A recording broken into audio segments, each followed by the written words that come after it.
अस्सलाम वालेकुम दोस्तों, उम्मीद है आप सब खैरियत से होंगे। दोस्तों 14 अगस्त 2005 ग्रीस के कैपिटल एथेंस के आसमान पर एक अजीब और गरीब खौफनाक मेहमान मंडला रहा था। जमीन से 10,000 मीटर ऊपर एक पैसेंजर प्लेन बिल्कुल खामोशी से बिना किसी से राब्ता किए बस घूम रहा था। इसमें खौफ खाने की बात ये थी, पिछले 2 घंटों से ये प्लेन किसी भी कंट्रोल टावर के मैसेजेस का कोई जवाब नहीं दे रहा था। एथेंस की आबो हवा में खौफ फैल चुका था। क्या ये कोई टेररिस्ट अटैक था? क्या ये कोई टेररिस्ट अटैक की तैयारी थी या फिर कोई हाईजैकिंग इवेंट? इसी डर की वजह से ग्रीक एयरफोर्स ने फौरन अपने फाइटर जेट्स इसके पीछे रवाना किया। जब फाइटर जेट्स प्लेन के करीब पहुंचे, प्लेन के अंदर होश उड़ा देने वाले मंजर देखे गए। ये मालूम पड़ा कि प्लेन के अंदर बिल्कुल खामोशी थी, कोई हरकत नहीं, कोई हलचल नहीं। सारे पैसेंजर्स अपनी सीट पर बेजान बैठे थे और कॉकपिट में भी कोई मौजूद नहीं था। इसी दौरान F-16 के पायलट्स को प्लेन के कॉकपिट में एक शख्स दिखाई दिया जो बज़ाहिर पायलट नहीं दिखता था। वो कॉकपिट में इधर उधर घूम रहा था, जैसे कुछ ढूंढ रहा हो या कुछ समझने की कोशिश कर रहा हो। अगले ही लम्हे प्लेन अचानक से एक तरफ झुका और तेजी से जमीन की तरफ उतरने लगा। कुछ ही मिनटों के बाद वो एथेंस के नॉर्थ में पहाड़ों से टकरा गया और इस हादसे में 121 पैसेंजर्स और क्रू मेंबर्स सब खत्म हो गए। और आखिर ये सारा माजरा क्या था? प्लेन के अंदर कोई भी हरकत क्यों नहीं थी? पायलट्स और क्रू मेंबर्स किसी भी कॉल का जवाब क्यों नहीं दे रहे थे? और टेक ऑफ के बाद अंदर ऐसा क्या हुआ था जो बाद में एक खौफनाक हादसे की वजह बन गया? ये कहानी है हीलियोस फ्लाइट 522 की। घोस्ट प्लेन के नाम से भी याद किया जाता है। दोस्तों 14 अगस्त 2005 की सुबह साइप्रस के लानका एयरपोर्ट से 115 पैसेंजर्स और 6 क्रू मेंबर्स हीलियोस फ्लाइट 522 में सवार हुए। इनकी मंजिल तो चेक रिपब्लिक का शहर प्राग थी, लेकिन रास्ते में इनको एथेंस में एक स्टॉप ओवर करना था और गर्मियों का मौसम था और ज्यादातर लोग साइप्रस से छुट्टियां मनाने निकले थे जो एथेंस में उतरने वाले थे। इस फ्लाइट के कैप्टन एक निहायत एक्सपीरियंस्ड शख्स थे। 59 इयर्स की एज में इनके पास 17,000 से ज्यादा फ्लाइंग आवर्स का एक्सपीरियंस था। फिर फर्स्ट ऑफिसर भी 51 इयर्स के थे और उन्होंने भी 7500 घंटे हवा में गुजारे थे। आमतौर पर ऐसे हादसों में क्रू की एक्सपर्टीज पर जोर दिया जाता है, लेकिन इस केस में कहानी कुछ अलग थी। दोनों पायलट्स पहले भी कई फ्लाइट्स में एक साथ थे और फर्स्ट ऑफिसर ने कई मर्तबा अपने दोस्तों और घर वालों से कैप्टन के दबाव और सख्त रवैये की शिकायत भी की थी। एयरलाइन को भी इस मसले का पहले से इल्म था।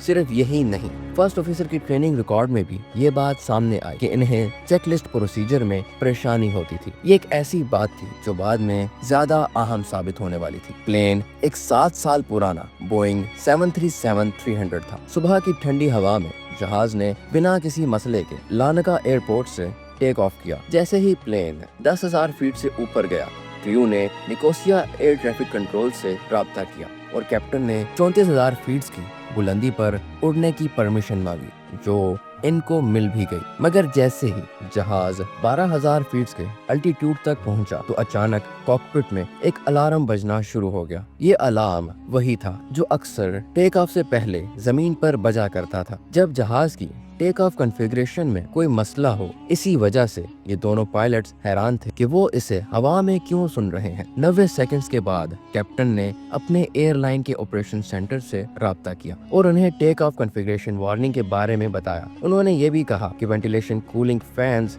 की लाइट्स बंद हैं और मजीद पूछा कि इसके सर्किट ब्रेकर्स कहाँ मौजूद हैं। जमीन पर मौजूद इंजीनियर्स ने जवाब दिया कि वो लाइट्स तो वैसे भी बंद ही होनी चाहिए और सर्किट ब्रेकर कैप्टन की सीट के पीछे मौजूद है। इंजीनियर ने जब कैप्टन से मसले की तस्दीक करने को कहा तो कैप्टन ने कहा कि वो बंद नहीं है। पायलट का ये जवाब इंजीनियर को बिल्कुल समझ नहीं आया। इसी दौरान इंजीनियर को एक बात याद आ गई।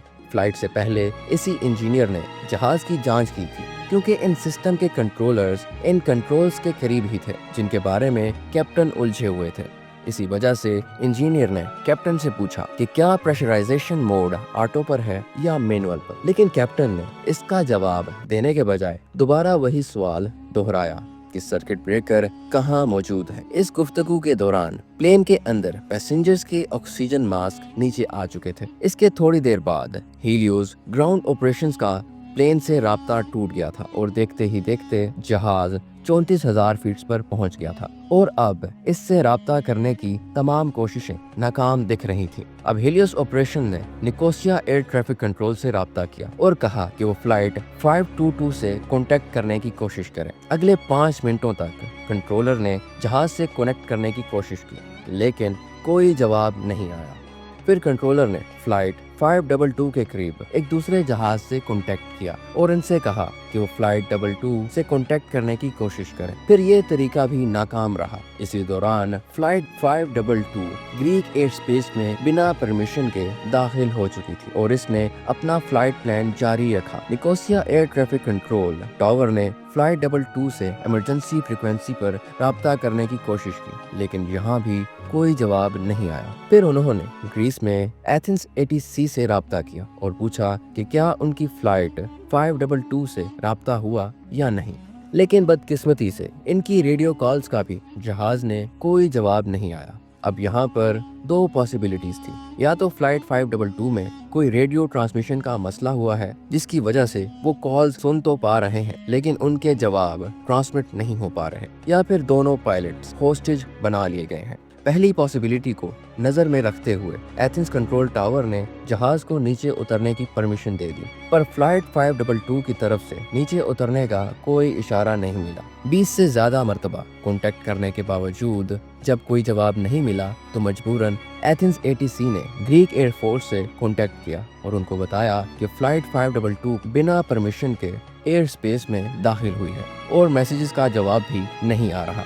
ग्रीक एयरफोर्स ने फौरन 2 F-16 जेट्स इंटरसेप्ट करने के लिए भेज दिए। इस वक्त फ्लाइट 522 ऑटो पायलट पर परफेक्टली अपने फ्लाइट पाथ को फॉलो कर रही थी। जिस मकाम पर इससे नीचे उतरना था वो पॉइंट ऑलरेडी 2 मरतबा मिस हो चुका था, लेकिन जहाज 34,000 फीट पे ही परवाज कर रहा था। सुबह 7:37 AM पर फ्लाइट 522 ने एथेंस एयरपोर्ट के ऊपर होल्डिंग पैटर्न बना दिया। होल्डिंग पैटर्न इस पैटर्न को कहते हैं जिसमें जहाज एयरपोर्ट के ऊपर ही गोल चक्कर काट रहा होता है और परमिशन मिलते ही वो लैंडिंग अप्रोच बनाता है। जब वो होल्डिंग पैटर्न के 6ठे राउंड पर थे, इस वक्त दोनों F-16 ने इनको इंटरसेप्ट कर लिया। सुबह के तकरीबन 8:30 बज रहे थे। 2 F-16 में से एक पायलट ने काफी हैरान करने वाली रिपोर्ट दी। इनका कहना था कि फ्लाइट 522 के कॉकपिट में कैप्टन की सीट खाली पड़ी है।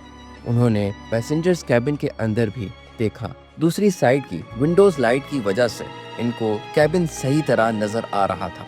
वहाँ पैसेंजर्स बिल्कुल बेहरकत अपनी सीट पर पड़े थे, जबकि इनके चेहरों पर ऑक्सीजन मास्क लगे हुए थे। जब जहाज होल्डिंग पैटर्न का दूसरा राउंड लगा रहा था, F-16 पायलट्स में से एक ने एक अजीब मंजर देखा।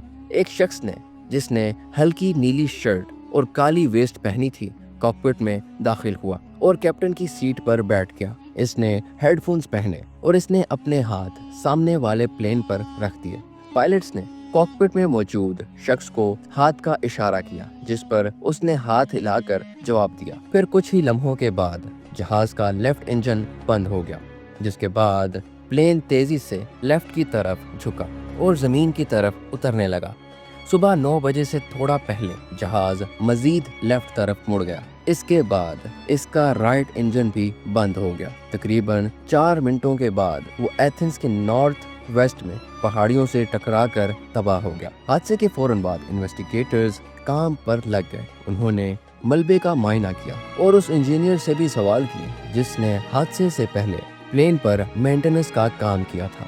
हादसे से एक रात पहले इस इंजीनियर ने जहाज पर प्रेशराइजेशन लीक टेस्ट किया था। इस टेस्ट के दौरान इसने ओवरहेड पैनल पर मौजूद प्रेशराइजेशन मोड को ऑटो से हटाकर मैनुअल पोजीशन पर रख दिया था, पर काम खत्म करने के बाद वो स्विच को वापस ऑटो पर रखना भूल गया था।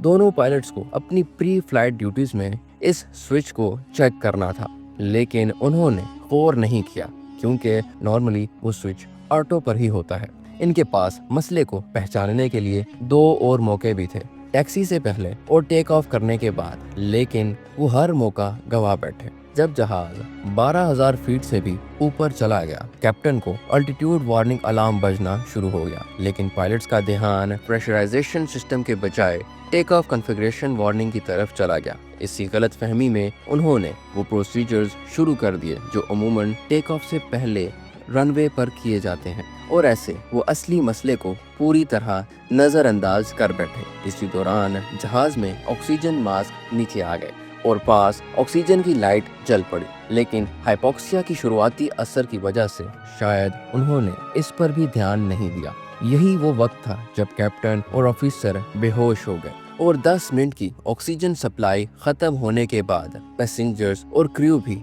अपने होश खो बैठे। अब सवाल ये उठता है कि कॉकपिट में वो शख्स कौन था जो इनके बेहोश होने के 2 घंटे के बाद भी वहां पहुंचा। तहकीकात से मालूम पड़ा कि वो फ्लाइट अटेंडेंट एंड्रियास प्रोग्रामो था, जिसके पास कमर्शियल पायलट लाइसेंस था, लेकिन वो 73700 उड़ाने के लिए क्वालिफाइड नहीं था। कॉकपिट वाइज रिकॉर्ड से पता चला कि प्रोग्रामो ने इंजन्स फेल होने के बाद मेडे कॉल्स करने की भी कोशिश की, लेकिन वो गलती से ट्रांसमीटर बटन दबाना भूल गया था। इन्वेस्टिगेशन बोर्ड ने यह तहकीक की कि इसकी फ्लाइंग एक्सपर्टीज इतनी नहीं थी कि वो एक बोइंग 7300 को कंट्रोल कर सके, वो भी जब फ्यूल ख़त्म होने की वजह से इंजन फेल हो गए हों। और अगर वो किसी तरह जहाज़ को लैंड करवा भी लेता, फिर भी पैसेंजर्स और क्रू का जिंदा बचना नामुमकिन था। इन्वेस्टिगेशन के दौरान जहाज़ के मलबे में 4 में से 3 पोर्टेबल ऑक्सीजन इस्तेमाल शुदा हालत में मिले। इससे ये साबित हुआ कि प्रोग्रामो और शायद 2 और कैबिन क्रू मेंबर्स ने इन सिलेंडर्स को इस्तेमाल किया था, जिसकी वजह से वो बाकी मुसाफिरों और पायलट्स के मुकाबले में ज़्यादा देर तक होश में रहे। हीलियोस फ्लाइट 522 के हादसे के बाद एविएशन इंडस्ट्री ने बहुत कुछ सीखा और कई नई SOPs भी बनाई, जिनमें इन SOPs को लागू करने के बाद हीलियोस फ्लाइट जैसा हादसा आज तक दोबारा नहीं हुआ। उम्मीद है आपको ये वीडियो ज़रूर पसंद आई होगी। मिलते हैं अगली शानदार वीडियो में। अपना और अपने घर वालों का ढेर सारा ख्याल रखिएगा। अल्लाह हाफिज़।